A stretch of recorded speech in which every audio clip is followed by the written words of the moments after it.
What is perhaps the biggest development of 2013 politically? For the first time in more than a decade, Narendra Modi has opened up on the Gujarat riots. In a 1,000-word blog, the BJP's prime ministerial candidate has tried to put the massacre behind him. In a hard-hitting statement, Narendra Modi says, and I quote, "Those who derive satisfaction by perpetuating pain will not stop their tirade against me," unquote.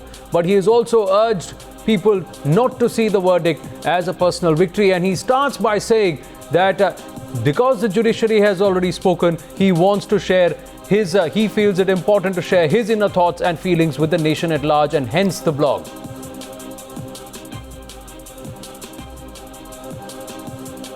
So would you like to respond? He calls this three words. He says utter sanctimoniousness. He says this is not an expression of regret. And if I am not mistaken, Mr. Tiwari, I also heard you use the word humbug to describe what Modi has written. Now, Ms. Irani, would you like to respond? I would think that what is sanctimonious is the fact that when the unfortunate incident happened in 2002, the government of Gujarat, headed by Narendra Modi, reached out to the government of Madhya Pradesh, Rajasthan, Maharashtra. And these Congress-led governments at that time of crisis did not respond to our plea of help. It is sanctimonious, hence, for a congressman today, after a detailed investigation which took place in all the charges through a Supreme Court-appointed SIT, for a magistrate to now also find absolutely no shred of evidence for false propaganda to fall flat on its face. After all this, I'm sure there's not a word in the English dictionary which will satisfy the desire of Congressmen Mr. Tiwari? to politically attack Narendra Modi. Mr. Tiwari? The question that remains unanswered is what is sanctimonious is that when the people of Gujarat, when the government of Gujarat asked Congress-led governments to help, the Congress-led governments refused, and that refusal is very obvious. The reason today that one can determine, one can see, is that they would have rather done politics with such an unfortunate incident than to reach out and help. Miss Irani, just one quick question before I go back to Manish for a reaction on this. And this is a big story. I just want to quickly summarize a 1,040-word full-text blog put out by Narendra Modi attempting to put closure on the debate on 2002, a day after he scores a big victory in the court in Ahmedabad. I think Mr. Modi, Arnab, is very clear. This is not a victory where I think he's clearly urged his supporters. One is not to preen about this, the fact that justice has prevailed. One is grateful that a very fair investigation took place. Facts came to the fore. The false propaganda which was propagated by the Congress party very obviously was exposed publicly through a process of law. We are grateful that the process of law has ensured that Mr. Modi emerges stronger. Miss Irani,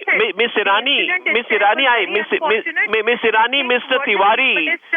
What the Chief Minister has expressed through his blog, I think suffices to say what his feelings were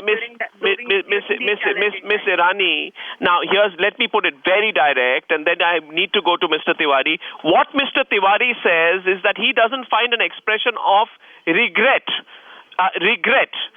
So obviously, regret is expressed when somebody is caught doing something wrong. Mr. Modi has publicly stated if there is a shred of evidence which indicates that he has done something wrong, he should be hanged publicly. Mr. Tiwari. When I hear Mr. Tiwari says that though he's not directly to blame, now the Congress very conveniently shifts the goalpost and talks about indirect blame. That's why I said there is not a single word in the English dictionary that will satisfy four questions of the Congress party to fix Narendra Modi. Four questions before I go to Mr. Tiwari that we are putting out. A, does this put closure to the victims? B, is this statement sufficient remorse or regret, as Mr. Tiwari says, for the riots? 3, will it satisfy the anti-Modi brigade? And does this statement make up for a lack of an apology? Before I let you go, Mr. Tiwari, and Ms. Irani is on the line, I want you to quickly respond to her. Well, Mr. Goswami, I think what Ms. Irani has done is compounded sanctimoniousness with chicanery. She completely feigns amnesia and forgets the fact that there was an NDA government led by Mr. Atal Bihari Vajpayee at the center. If the Gujarat government was so serious about controlling the orchestrated program which they had unleashed, they could have always called upon the central government. Why was it that the then Prime Minister of India was constrained to remind the Chief Minister with regard to Raj Dharma? Why was it that when he tried to twist facts around, the niece of that former Prime Minister, who's a BJP leader, Karuna Mishra, and was possibly the head of the Mahila Morcha, which Smriti Irani also headed, publicly upbraided the Chief Minister of Gujarat for trying to distort facts. And what compounds it further is that this has not stopped. Only recently, the farmers from Punjab who had gone and settled in Kutch at the invitation of Mr. Lal Bahadur Shastri after the 1965 war have been mercilessly beaten and expelled from the state. Mr. Tiwari, you have used very. Now, Mr. Irani, have the patience to listen to the facts. And the fact is that farmers from Punjab, Sikh farmers from Punjab, who were settled in Kutch since 1965, using an old circular or GU of 1961, have been forcibly evicted from their land. Mr. Tiwari, unfortunately, Mr. Tiwari, 2002, Mr. Tiwari, 2002, or the spirit of 2002 continues even today. Mr. Tiwari, and that's why I'm saying, Mr. Tiwari, Mr. Tiwari, I may say, complete humbug, for the lack of a better. This is such a. And what the spokesperson of the BJP has done is only compounded that sanctimoniousness with an element or a huge dose of chicanery. Well, Mr. Tiwari, having known you for some time, I haven't seen you. This is such strong language, and I think there should be an open debate. But summarizing before I take a reaction, Smriti, I'm coming to you. The words used: sanctimoniousness, humbug, and now an accusation of chicanery, which is put by the Information and Broadcasting Minister against Smriti Irani. There is a whole question of how many after the. Okay, Smriti, go ahead. Information and Broadcasting Minister of India has done nothing but propagate a lie on your channel today and managed to spread false propaganda through a scheme of disinformation. I think the Information and Broadcasting Minister would serve himself well by taking out a clipping of Atal Bihari Vajpayee, where he said that Raj Dharma Modi follow kar rahe hain.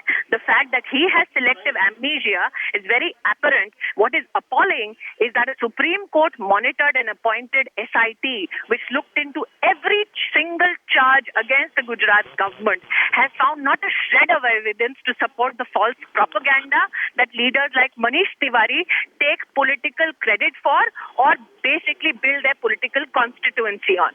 So today, for a union minister to cast aspersions on a Supreme Court appointed SIT's investigation is extremely unfortunate, but I am expecting such kind of a behavior from congressmen who today do not see any but Ms. Irani, Arnab, allow me to finish.